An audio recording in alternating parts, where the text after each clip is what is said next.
Aw minnu bɛ k'an filɛ nin waati in na an bɛ foli di aw bɛɛ lajɛlen ma kɛrɛnkɛrɛnnenya la Moti a n'a mara mɔgɔw bɛɛ lajɛlen. Bi an bɛna kunnafoni minnu walawala aw ye olu de filɛ nin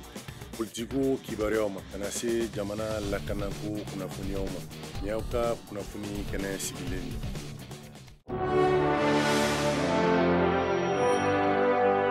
Kunnafoni telima m'an bolo nin waati in na o ye k'aw ladɔnniya k'a fɔ ko min ni o ye farafinna jamana 15 minnu faralen bɛ ɲɔgɔn kan tilebiyanfan jamanaw walasa ka yiriwa ani sɔrɔko jidi olu kɛlen bɛ ka maa wuli nin waati in na ka na kumaɲɔgɔnya jamanadenw ni ɲɔgɔn cɛ min b'a to bɛn ani kɛlɛya u bɛ se ka don malidenw bɛɛ lajɛlen ɲɔgɔn cɛ cogo min ni jaabi min sɔrɔla ni wulikajɔ na an na o da o tulo kan don nataw la.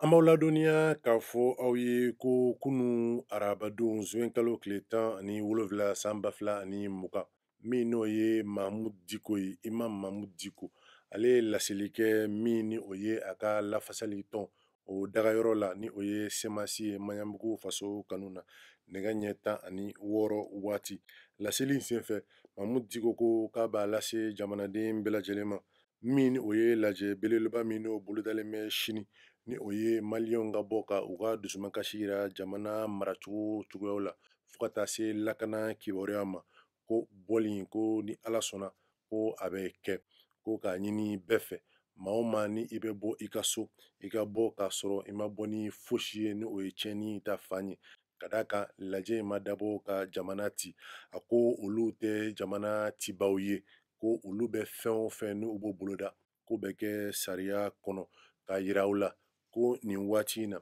wulikajɔ caman olu bɛ sen na min b'a to hakilinaw bɛ se ka fara ɲɔgɔn kan ka dusuw da o dɔw ye diinɛ ɲɛmaaw ye fo ka taa se an ka société civile olu ye wulikajɔ caya nin waati in na min b'a to kumaɲɔgɔnya o bɛ se ka tɛmɛ jamanadenw bɛɛ lajɛlen ni ɲɔgɔn cɛ jamanakuntigi ye laseli dɔ kɛ dimanche don ni o ye kari tɛmɛnen ye laseli min senfɛ a ye a yira ko jamanadenw ka wele kan ko a tulo bɛ a bɛɛ lajɛlen na ni ala sɔnna o don nataw la baara dɔw bɛna sen ta min b'a to laɲini ye min ye olu bɛɛ lajɛlen bɛ se ka sabati cogoya min na ko a b'a ɲini a ka gouvernement ɲɛmaa fɛ min ni o ye gouvernement kura min ka sigi k'o ka sigi ka kɛ hakilina ye min bɛ tali kɛ kumaɲɔgɔnyaba min kɛra desanburu kalo tɛmɛnen jamana kɔnɔna la ni o ye ka maaw sigi maa kana tɛmɛ mɔgɔ 20 fo ka taa se 25 kan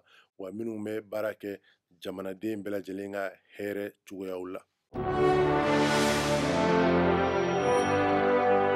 min n'o ye politikiko siraw ye an b'a ladɔnniya ko an ka wasabulon kɔnɔna na nin waati in na parti sadi ale ye laseli kɛ min kɛra juin kalo tile 13 tɛmɛnen laseli min senfɛ u bɛ jamanadenw ladɔnniya ko olu ka lasigiden 3 ni o ye Amadu Amaraba Dunbiya ye ni ale sigira ɲɔnɔ mara la ka na se cɛkɔrɔba Sangare ma fo Bintu Danbele olu fila sigira Kucala mara la k'an ladɔnniya ko ni député 3 ninnu k'u ye olu gɛn ni ka bɔ u ka tɔn na an ye ni kibaruya in sɔrɔ min ni o ye u ka tɔn yɛrɛ secrétaire général dankan ye Makan Keita ale ko damakɛ ni maa 3 ma maa minnu n'olu tun bɛ k'u jɔyɔrɔla don u ka hakilina ninnu na ko o maa 3 wɛrɛ fɛnɛ gɛnna ni ka bɔ tɔn na nin gɛnni kun tɛ dɔwɛrɛ ye min ni o ye député 3 ye k'olu yɛrɛ sɔrɔ kulu la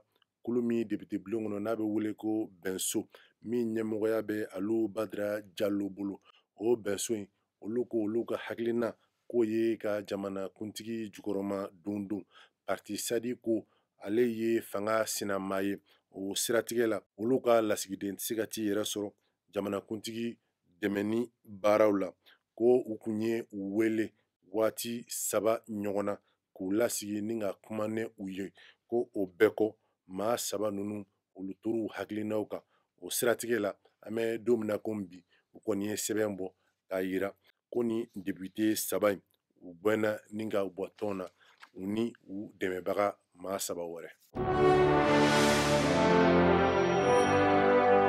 lakana siratigɛw la An b'aw ladɔnniya k'a fɔ ko direkaw fɛ min ni o ye binganikɛla marifatigi maa 4 ye ninnu ye dire sous-préfet minɛ kunu araba juin kalo tile 17 san 2020 nɛgɛ ɲɛ 11 waati ni ka taa ni u ye. Kunnafoniya minnu sɔrɔla olu b'an ladɔnniya k'a fɔ ko marifatigi maa 4 u nana ni ka jigin ka marifa dajɔ jama la. Maa si ma se ka bɔ i nɔ na, hali lakana tigilama minnu ni olu kun bɛ yen u donna min n'o ye dire sous-préfet fo ka taa se dan ka sous-préfet ma. U ye ninnu minɛ ni ka taa n'u ye. U taatɔ sa u ye marifaci kɛ walasa maa kana sɔrɔ ni ka tugu u kɔ. O marifaci senfɛ maa damadɔ joginna. Funankɛni dɔ yɛrɛ b'a la ale ni tora nin ko in na. Kunnafoniyaw b'a yira an na halisa ko nin minɛni ko n'i y'a sɛgɛsɛgɛ i b'a sɔrɔ ko ani kalata kibaruyaw bɛ tali kɛ ɲɔgɔn na,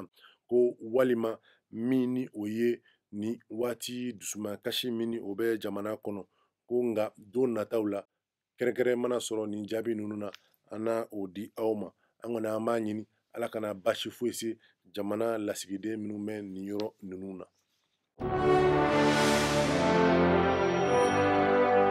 Ni lakana kibaruyaw bɛ dan siri an ka bi kunnafoni kɛnɛ la k'aw ladɔnniya k'a fɔ ko nin baara bɛɛ lajɛlen sera ka waleya ala ni AMAP ani ANCD ka bolo di ɲɔgɔn ma baaraw ye. An bɛ dugawu kɛ a k'an bɛn waati wɛrɛ ni kɛnɛ kelen kan.